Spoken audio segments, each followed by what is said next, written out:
In any sport, eras are defined by those at the top. For the past 3 years, Mika Hakkinen and Michael Schumacher have dominated Formula One. Each has won 17 races, and their teams, McLaren and Ferrari, have virtually shut out the opposition. But things may be about to change.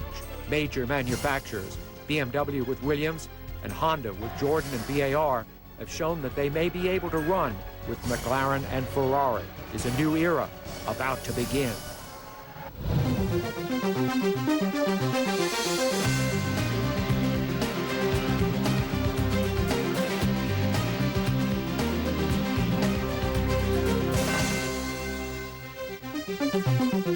Hello again, everyone. I'm Bob Varsho. Welcome to this Speedvision special preview of the upcoming Formula One season. David Hobbs and Sam Posey will be joining me a little later in the program as we show you all of the cars and drivers standing by in Melbourne, Australia to begin the 52nd season of the world's most glamorous, high-tech, and popular form of motorsport. First, let's talk about the technical changes to the cars for 2001, and here they are. The front and rear wings have been raised. Traction control is coming on board, but not until round 5 of the season in Spain, so we'll put that aside for a moment. And of course, we will have a tire war as Michelin joins the series to do battle with Bridgestone. And joining me now, Steve Matchett, who's been to some of the new car introductions and tests across Europe. Steve, the first thing I have to ask is, how was the food? The food was very good, Bob. If there's one thing that Formula One does well for the journalists, the international media, it's put on a good spread. And I'm sure that comes as no surprise to any Formula One fans. Now let's talk about the cars. We'll begin with aerodynamics. New front and rear wings this year. What do you see unfolding?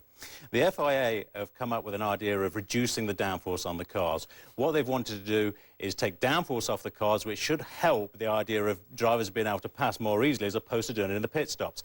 Reducing the downforce on the front wing, lifting it 50 millimeters, reducing the overall effect of the downforce on the rear wing by taking it to 3 elements only at the top and 1 mounting element beneath. There have been lots of different ways that the aerodynamics have approached this problem. Ferrari have come up with a very high drooping nose with a high wing main plane.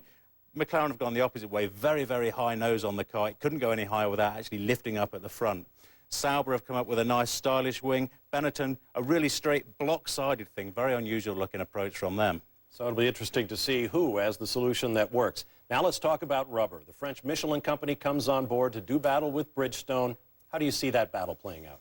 The biggest thing it's going to do is completely overhaul anything that the FIA have done with downforce reduction. The tyres will have huge benefits to the teams. They will grip like anything they've had before. They'll get a lot more performance. We're going to see lap times fall. In the off-season, in the winter testing, lap times have been falling. Circuit records have been broken almost every time the cars have been running. The cars will go much, much quicker. Now, when traction control comes in April, do you see that changing the solutions the teams arrive at up to that point?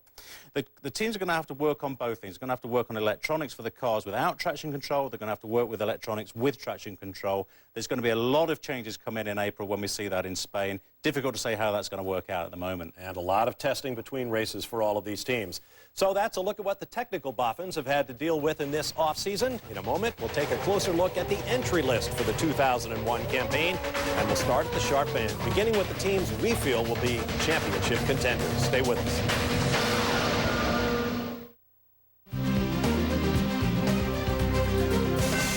Welcome back. Now, you don't have to be a Grand Prix geek like we are here at Speedvision to figure out that this season shapes up as another battle between McLaren and Ferrari. We'll get to the teams that'll be trying to join that fight at the front, but first, a preview of the key championship contenders. At the January launch of the new Ferrari F2001 in Maranello, the most noticeable difference between last year's car and the one Michael Schumacher and Rubens Barrichello will drive this year is at the front.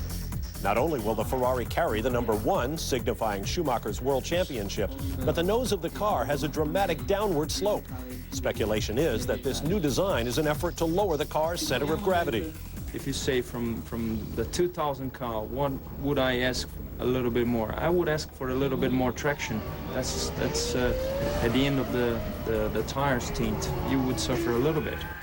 Traction should not be a problem this year with the reintroduction of electronic traction control. For his part, the world champion is in favor of such so-called driver aids. With the electronics, you can put the car even more to the limit, and not everybody can use that. I prefer it, honestly. I want the car consistently on the limit, and I like any electronics which give me that help. In testing, the F2001 has been quick.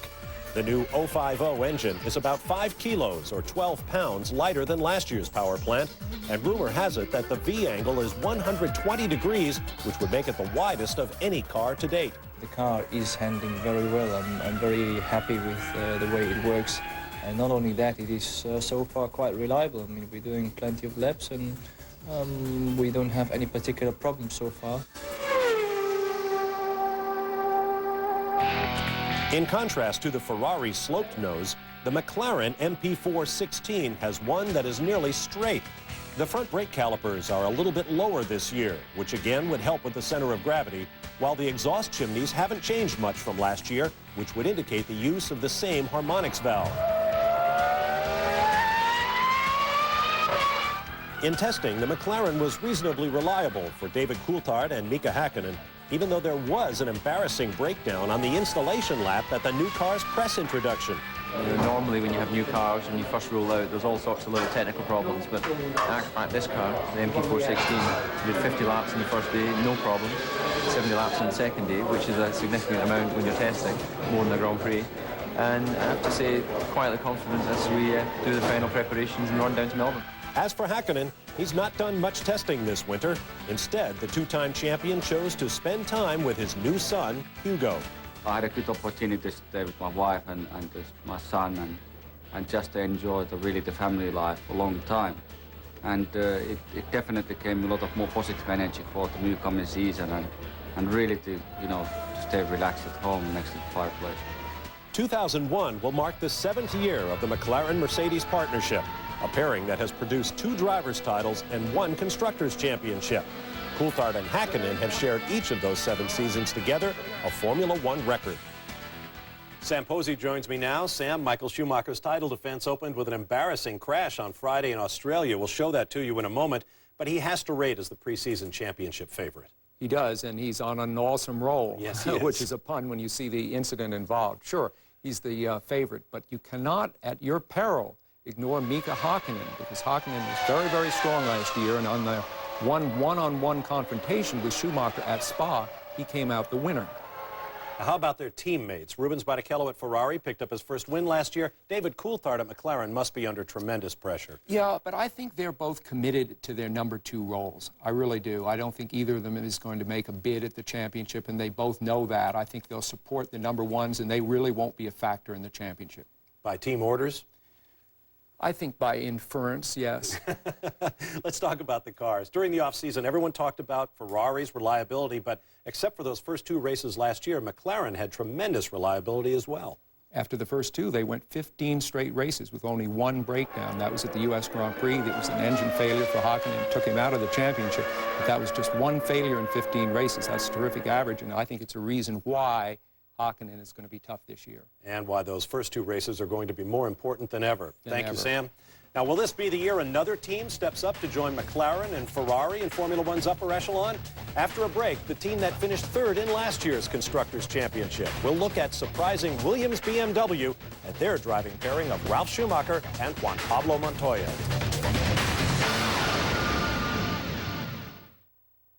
As mentioned earlier, tire wars have returned to Grand Prix racing this year. Michelin will do battle with Bridgestone. Here's a look at who will be racing on what as we start the season. We've already talked about Ferrari and McLaren. They'll both be on Bridgestone rubber, although Prost, a Ferrari engine customer, will be on Michelin's, along with Williams, Benetton, Jaguar, and Minardi. Now, last year, Williams BMW finished 3rd in the Constructors' Championship. Not bad for a team with an engine partner in its first season back in Formula One.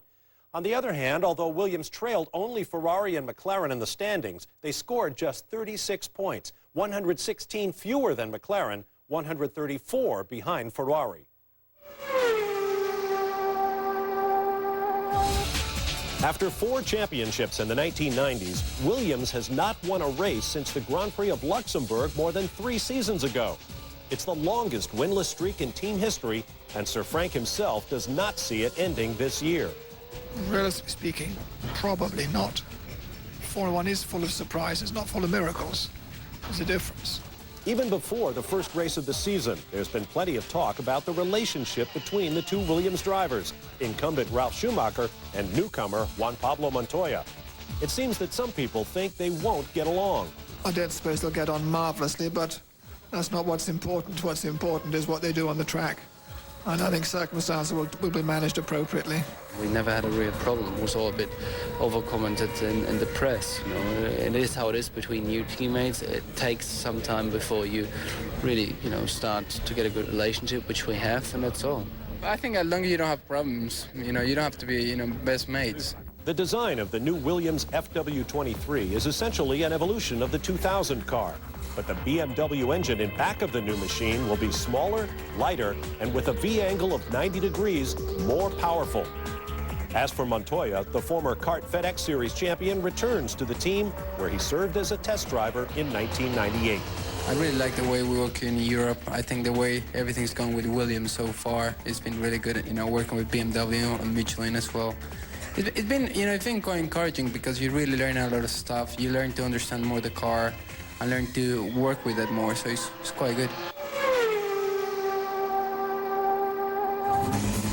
BAR Honda finished 5th in last year's championship with 20 points, the same number as Benetton, who were 4th due to higher finishes. This year, BAR will have the same Honda engines as the Jordan team. And while one might think that would lead to competition between the two teams powered by Honda, one team boss doesn't agree. I don't think that we are competing just against Jordan. I really see that we are competing now against Benetton, Williams, McLaren and Ferrari. Jordan today are behind us. We've got to look forward. This year, Jacques Villeneuve will have Olivier Panis as a teammate. Panis tested and set up the McLaren so well last year that he's now returned to racing with a top team. Villeneuve won the championship in 1997 with 81 points, but has scored just 38 total points in the 3 years since. It's not because you win it once that you don't want to win anymore. But of course, once you won it once, you've achieved something that you've been wanting to do. So it could be easy to lose the motivation. But don't worry, 2 years without results has helped to get the motivation back. Staying with a team that still has to prove it is probably more ambitious than going with a team that's already won it and that's going to win it for sure. No one's expecting too much. While there is optimism at Williams and BAR, there really aren't lofty goals being thrown around at Benetton. And I don't think the first few races you'll see us on the podium or qualifying in the first 3, but we're looking more of a long term, and I think towards the end of the season we can hopefully put off some good results. Jenson Button comes to Benetton from the Williams team, where he was impressive in 2000 despite a lack of experience.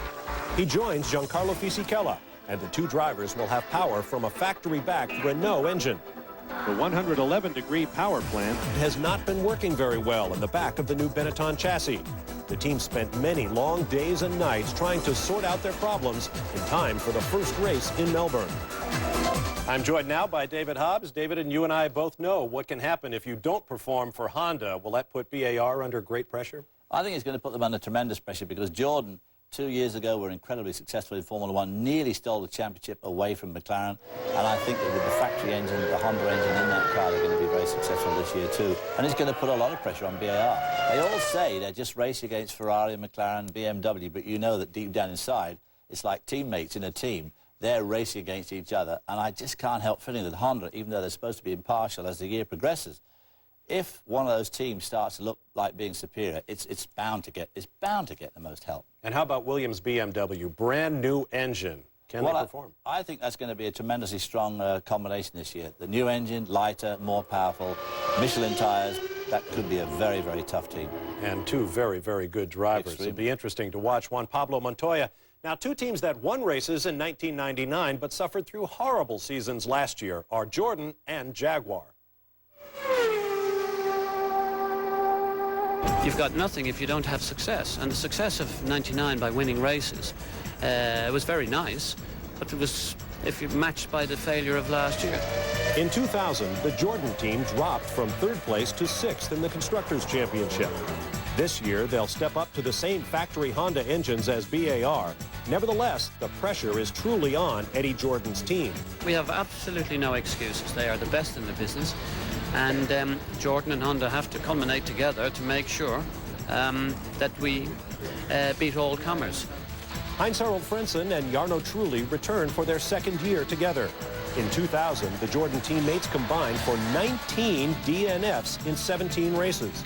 Last year, I have to admit, it was very, very difficult, and especially when you have finished this 99 season on third position in the driver and the constructor championship, you go into the next season with big aims, big targets, estimation. My job last year was to complain a lot about what was wrong, and hopefully I was complaining about the right things. The other team that fell off from 1999 to 2000 was Jaguar. The team that started as Stewart Grand Prix has changed considerably over the past 2 years, and now they've hired Bobby Rahal to run the team. Yes, I think Bobby's the first-class man for the job. He's a racing driver, he's been a team owner, he's a businessman, he's enthusiastic, got a lot of energy, he's the right age to have the maturity to know what to do, while still young enough to have the enthusiasm to do those things. It's been just over 2 years since Rahal retired as a driver. But don't expect the boss to jump into the car, even if it were just for kicks.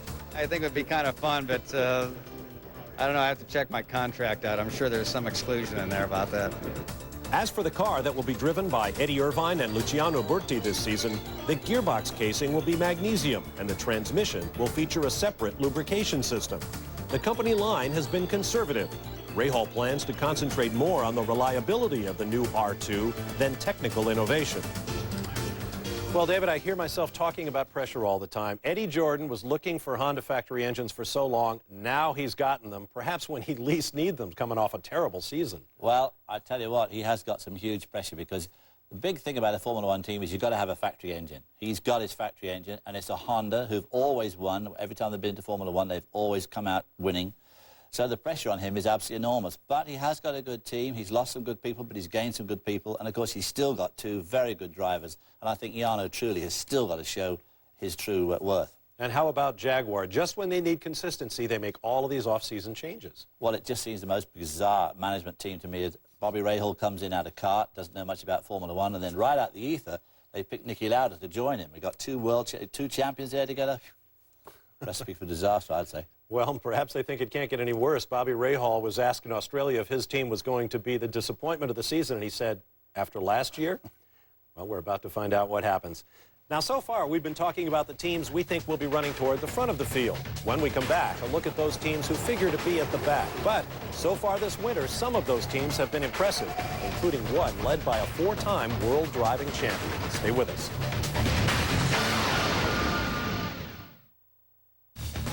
Here's where the Formula One teams have dinner reservations this season. Malaysia joins Australia and Brazil in a season-opening tour of the Southern Hemisphere before the European portion of the season opens in mid-April at the San Marino event. Austria has taken Britain's May date of a year ago, while Monaco runs May 27th. The British race is back in July, and the crews will be ready when the new 3-week break arrives following the German race later that month. And, of course, we all look forward to the second U.S. Grand Prix at Indianapolis, September 30th. There are still seats available, but you better grab them. Contact the Speedway now. Okay, time now for the best of the rest. McLaren director Ron Dennis once sneered at off-season testing, calling it the Winter World Championship. So let's begin with this year's testing surprise, Prost. Over the 3 seasons of their existence, the Prost team has scored a total of 10 points, and none at all in 2000. Jean Alesi was critical of last year's team, its car, and its engine.